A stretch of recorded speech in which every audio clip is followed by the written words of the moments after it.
Very good afternoon, ladies and gentlemen. Thank you very much for being with us for the Asia Coffee Symposium. For those of you here, welcome. Hope you've had a good lunch and a nice cup of coffee as well. Right, anyway, our first speaker for this afternoon has successfully completed branding projects within Southeast Asia and the development of branded products for the global market. He's the co-founder, partner, executive director in several branding consultancies and design agencies. Please give a big round of applause to Kelvin.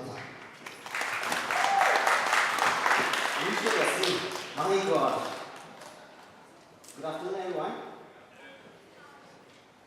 Selfie time. Thank you. How are you guys feeling this afternoon after lunch? What I'm expecting to hear is fantastic. Come, let's do that again. Good afternoon, ladies and gentlemen. How are you feeling today? Thank you. I hope you guys had good coffee.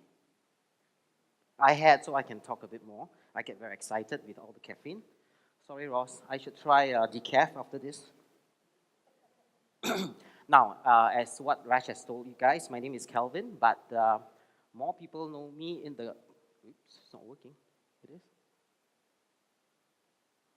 It's not working. Hang on. Lunch break is over. Slide.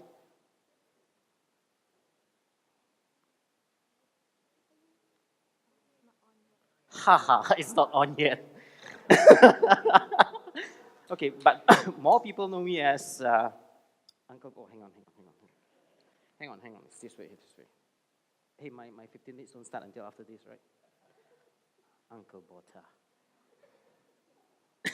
Jokes aside, today I'll be talking a little bit about branding. What I would like to term this presentation is drinking coffee, talking branding. I share with you my first time encountering this tall, dark, passionate thing. Obviously, it's coffee lah. I'm not talking about any other things, okay? You're not laughing. Hey, come on, guys. You had a full lunch, I'm sure. Anyway, I had my first cup of espresso in a country known for drinking Tetley, so which is kind of funny, really. Ever since then, I've been hooked. One thing I noticed is this: drinking coffee is all about affair of the heart. It doesn't make sense anymore with your mind. It's all about what you feel like, and I'm not sure about you guys, but I'm sure most coffee drinker, you would love to have your coffee anytime you want. And it's not going to be any simple cup of coffee, but good quality coffee. And so that's how I started. And the reason why I'm here today is not just strictly branding, but it's about branding and coffee. That's all branding. Very simple. And when you first started, branding is all about positioning and repositioning. Before that, if any one of you who knows a little bit about branding, rest assured I'm going to try my very best. After my short and sweet session, you're going to get so confused. If you do not know anything about branding, don't worry, you're going to get confused after this as well. You position your brand, that's how you started, right? But along the way, as your consumer, your customer gets more sophisticated, you rebrand them again. So it's always this cycle of branding and rebranding, positioning and repositioning. Straightforward. Anybody think that branding is just a logo, a color? Over here, anyone? No? Gosh, you guys know branding more than I do. Now, actually, it's beyond logo because it's every single logo, every color that you use, every typeface that you use, there's a story behind it. And logo, or in branding industry, we call it the brand identity. It's just the tip of the iceberg. A lot of preparation work all gone underneath it before you see the logo itself. A little story. You know that little brand with a little tick and little pass, you know the name? Nike, right? Nike is actually Greek god of victory. And the little tick actually is called swoosh, and there's a story behind it. I'm not sure how many of you know about the story of the swoosh. No? You made me feel like $1 million now. I can tell you a story. That swoosh actually, Phil Knight founded Nike. He had a dream that goddess of victory in Greek, and it's called Nike. He started with a brand name, but there's no logo.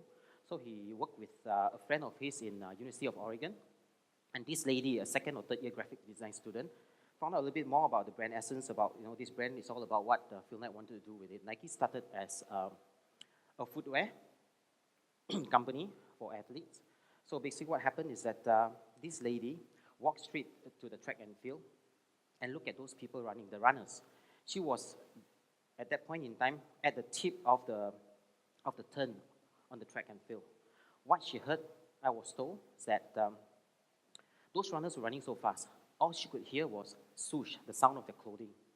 So that's where the swoosh comes from. And the actual little swoosh itself is actually a stylized version of half of the track that people run on, if you think about it.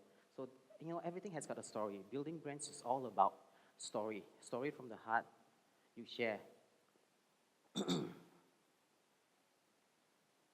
Once you have the brand story, you have to know a little bit more about your brand. So what is your brand essence? My rice bowl is this. When everybody says that they want to do branding and they think that they know, so I'll ask them, describe your brand to me in one word or one phrase. Without a comma. When with a comma, it would have become a sentence. And if you do not know that one word or one phrase, you do not know your brand well enough. That's the beginning of Branding 101. Then after that, you develop into brand personality. Ask yourself these three things if you want to know your brand a little bit more. And this is one of the most fundamental of branding. Things like, if your brand is a person, how would you introduce this person to your friends, your family? If your brand is a car, what is the make, the model, and the color? All those things, right, will actually lead you to develop your brand. Because sometimes when you want to use word to describe a brand itself, you are not too sure, oh, my brand is cool. But how cool is cool? Your definition of cool and my definition of cool is different, right? This is a better way of describing it, because by asking you questions seem to be away from your brand, you will actually tell me more about your brand. And these questions will eventually leads you to come up with your brand logo, your brand identity, the color that you use, the font, the typeface that you use, even all the way down to furniture design, your environment. All those things are interrelated to each other and one another. Now, the best part to start branding is that if your product is king. When your product is king, life is easier. Developing a brand is easy. Branding is not about business decision. Branding is honesty. Branding comes from the heart. And obviously, if you've got a few products as king, I guess life will be easier because you've got a few kings. But actually having a few kings is not as good as having a king and a few queens. With king and queens, you're going to have future kings and queens. So you acted, metaphorically. Actually, what I was referring to is about brand extension and expansion. And remember, whatever you do, like remember I said earlier about tip of the iceberg, your logo identity is at the top, all the foundation work has to be there, and whatever you put out across to the public, whether it's your internal stakeholder, external stakeholder, you think about it as a ripple effect. A stone drop in the pond, it filters outwards. And the power of this is, is awesome in a way, if you got it right. If you got it wrong, you have a lot of damage control to do. So think long and hard when you have got a brand, you have got a product, the kings or the queens, or a mixture of king and queens. Before you put out your brand message, think long and hard about it. There are so many things that relates to the brand itself. Some you communicate to your internal stakeholder, some you share with your external stakeholder. External stakeholder, you have got your supplier, you have got your consumer, your customer, your future customer. So that's all about branding. Now I'm trying to be a little bit smarter, right? Give you some kind of chart which I haven't a clue what it is. Don't ask me axis, X and Y. I just thought it's kind of nice. You've got black, you've got white, you've got a bit of red and yellow, so it's colorful. Good news is on the left-hand side. Not so good news is on the right-hand side. The one in the middle is the point of no return. Now, the whatever axis is the bottom line, which is the horizontal. It's about people and time. The vertical one is about perception of your brand, right? Where your white line is your brand, the product that you offer. The red line, thinks of it as your customer. At one point in time, right, your expectation will actually meet whatever your customer has in mind, right? When you started on your left-hand side, your brand definitely cannot be starting from ground zero because you have a brand, remember, and you have a product that is king. You started to have your logo, you started to do the business. Your customer base cannot start with ground zero as well because you have got friends, friends of friends, through word of mouth, you started to have a brand, a retail outlet. You go on at that point in time, not many people know about you. Expectation is zero, right? When you go to a new outlet, you try it once, you try it twice, you like it. So your expectations started to get more and more. You expect more from this brand. The service, the product, the environment, etc., etc. And again, word of mouth is such a good thing. And it's a very powerful message as well. Because, but then, the opposite side of word of mouth is this. People tend to exaggerate a little bit more because things is good. Your things are good. A lot of things that you offer in that little specific outlet is good. So what happens, it comes to a point whereby the expectation is met by your brand. After that, what happened? After that, the expectation continues to grow. However, your services and your quality remains, well, you're still going, slowly going up. Everybody improve, right? But it's not as high as expectation from your actual customer itself. That's when you hear about, to use my word, people bitching about your brand. I think last time it used to be better. The place is cooler. The people greet me with not only a smile. Actually, this is all like my words, So what you have to do in an ideal situation, then that's the most challenging and the fun part about branding is that you always have to do this. You always remain at least half a step above the expectation. When it comes to people, like I call myself a very anal person like me. If you can do that half a step ahead of me, my God, you can survive anything and anywhere. You can go global and beyond. You will always have to challenge yourself to be there. And you know what? When it comes to retail business, it's the most difficult thing because when you get it right, it looks obvious. It's like, hey, it has to be this way, right? The moment you get something wrong, it sticks out like sore thumb. Whether it's the leaking aircon, whether it's your staff that day forgot to smile, or your coffee is lukewarm, or the food is not fresh. Actually, again, it's not really not fresh. It's just that, their expectation is getting higher and higher. As consumers get more sophisticated, it's like, during my time, I do not know how you guys look young. During my time, the only kind of coffee I have, kopi or in Penang is extra cow. Then, when I went overseas, when I missed my local coffee, I couldn't get it. That's when I started to explore. And the worst thing is the first coffee I explored was in an Italian restaurant. Those Italiano, don't joke with them. They take their espresso, macchiato, ristretto, very personal. And once you started that, you don't ever go back. Once black, never go back, right? My God, your mind.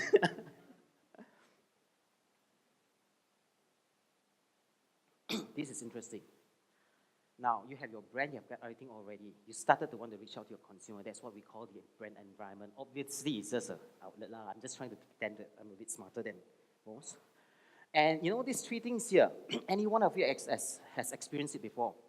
The space that you go to, your environment, too wide, too bright, too clinical. Or on the other hand, you feel so exposed because of the way the table and chairs are arranged. Or the opposite side of it is that you have so much privacy, you can actually sleep there all day. These are all the do's and don'ts of retail environment. How do you start this? In a nutshell, all brand design start from the middle left, whereby you start segmentizing it. We call it a planogram. What kind of section you want to be, where is your bar, where is your counter, where is your service room, all those kind of things. Once you finalize those things, again, it's a thoroughly thought through design. The most important thing is this.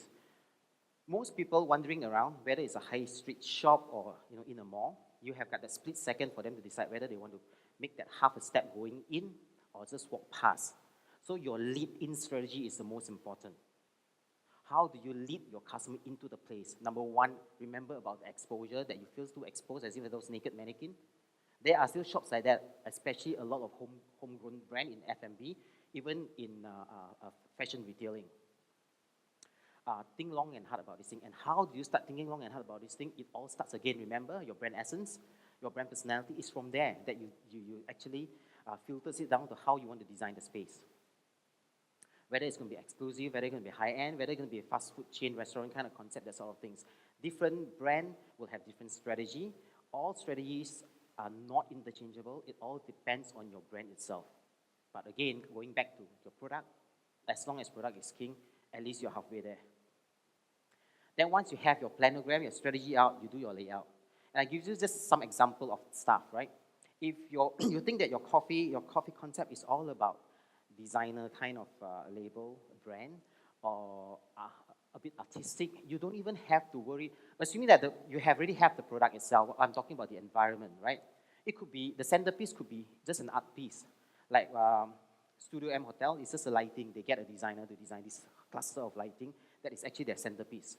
Or your centerpiece could actually be your serving counter itself. And the different colors that you choose, again, it's not because you love blue, you love brown, you love black. It all depends on the theme. And the theme comes from where? Your essence and your personality. Because by asking the right question earlier, I said about, if your brand is a person, what kind of person this is. From there, you choose whether the brand is a masculine brand or feminine brand, and so on and so forth. I'm colorblind, I can't see, is that green? Experience excellence, right? This is all about brand activation. A long time ago, brand activation is about setting up a booth, let people sample the product itself. A lot of time it starts from FMCG and in places like Caffa, like Giant, that sort of things, because it pays so much on shelf space, right? So the brand owner would say, since I already pay so much, I might spend a little more for one auntie to be there during public holidays or weekends. And then later it gets more sophisticated, get college girl, all the babes there, right? So trying to sell it a little bit more than just whatever product they have. Even if the product is bad, right? Just look at it, hello sir, would you like to try this? And you start buying. But now, things are getting more and more sophisticated. But whatever you do, always remember about your brand relevance. If whatever promotions, campaign, and program that comes out has got nothing to do with it, it's not going to work. I would like to share with you an example of what good brand activation program is all about. I discovered this thing about 5 weeks ago. It was only 300 over hits on YouTube. I just checked this morning. It hits 3 over million. And just now during lunchtime I checked, it has just gone past the 4 million hits level. Anybody seen this before? Good, enjoy yourself. Start moving, yeah.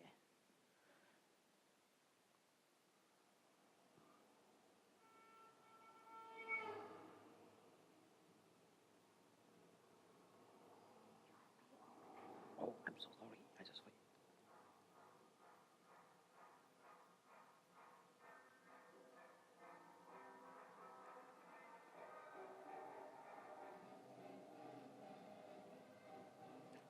Dance. Oh.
I guess 4 million over hit is a very good brand activation program, right? In conclusion, branding is not about what you think in your head, but it's all about emotional connection. Appeal to the heart. It will stay very long as a brand. With this, I would like to end, but I remember one more thing. Enjoy.